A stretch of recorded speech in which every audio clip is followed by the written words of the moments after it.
Salut à tous, j'espère que vous allez bien. Et je suis ravi de vous retrouver pour vous parler de la première victime de la chaîne. Dans les critères, c'était assez simple, il me fallait une voiture qui était pas chère, plutôt en bon état et facilement réparable. Et en me baladant un peu sur le bon coin, je tombe sur cette jolie petite Polo. Je me dis, une Polo, pourquoi pas. Le prix qui est là, pour être honnête, je l'ai eu beaucoup moins cher que ça. Là, ce prix-là aurait été pour moi raisonnable si elle avait quand même des choses qui fonctionnaient assez bien. Mais en voyant sur place, elle était restée 9 mois à l'arrêt. Il y a beaucoup de choses qui ne marchaient pas, dont vous allez voir là dans la vidéo qui suit. Niveau électrique, c'était catastrophique. Il n'y avait plus rien qui fonctionnait. Et au final, vous allez découvrir pourquoi ça ne fonctionnait pas. Et je suis tombé sur une personne très sympa qui a eu, je vais pas dire pitié de moi, mais quand il a vu ma réaction, ça a été...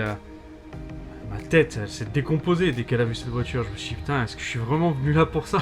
Elle était catastrophique. Et je suis tombé sur quelqu'un de génial, quoi. Donc il m'a dit, écoutez, soit on trouve un arrangement à bas prix et tout va bien, ou soit après je vais appeler le ferrailleur, elle va finir à la ferraille et ça m'arrange pas. Donc il me l'a laissé à pas cher. Et voilà qu'après quelques paperasses et quelques discussions, je me retrouve enfin avec cette magnifique Polo.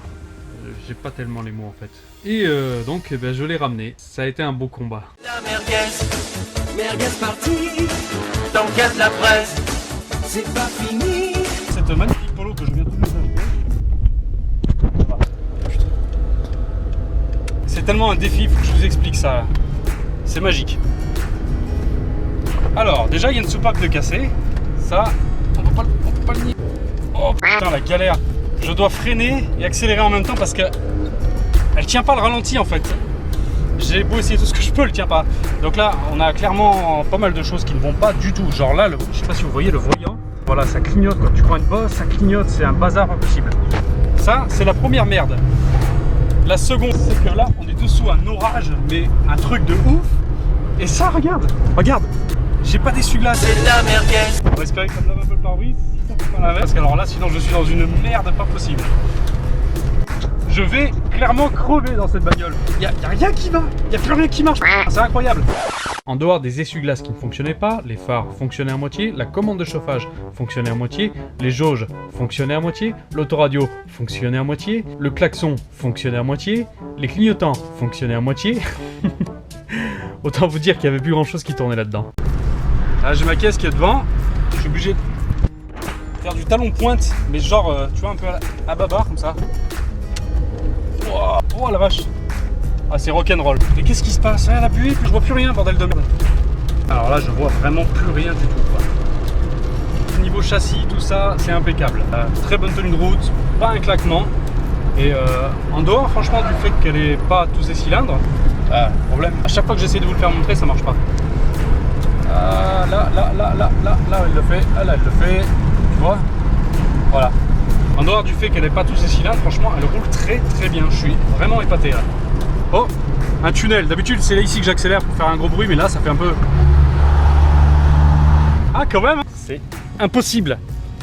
Mais il marche pas du tout? Non, pas du tout. Je suis pieds au plancher en deuxième, je ne monte pas la côte. Nom de Dieu. L'accélération est littéralement explosive. Le 1 litre 2 rugit de toutes ses forces. Je vous mens pas, hein, je suis en 2. Allez. Alors, je veux bien que ça monte un peu, mais quand même. Tu sais, comme quand t'es petit, tu fais comme ça là. Pas l'avaler ce con. Allez, avale. Allez. Il veut pas l'avaler. Il le recrache direct. Ah, t'as foutre. Allez, redémarre cocotte. Oh putain, le bruit de 2 chevaux sans déconner. Allez, on y croit. Oh putain. Stop, c'est bon en fait. Et puis le bruit du bicylindre, je me dis que c'est très bien finalement.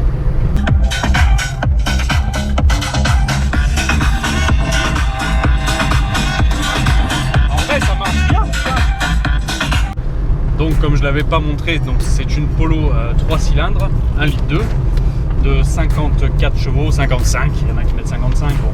La grosse maladie de ces moteurs, c'est souvent la chaîne de distribution qui se détend avec les années. Donc je ne ferai pas le bas moteur, je vais m'occuper vraiment que du haut. Donc on va changer, on va voir les soupapes vraiment qui sont endommagées.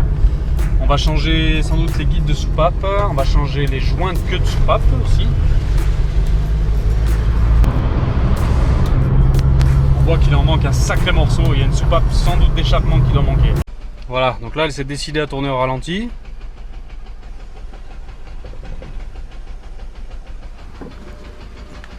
Il y a bien un léger petit souci.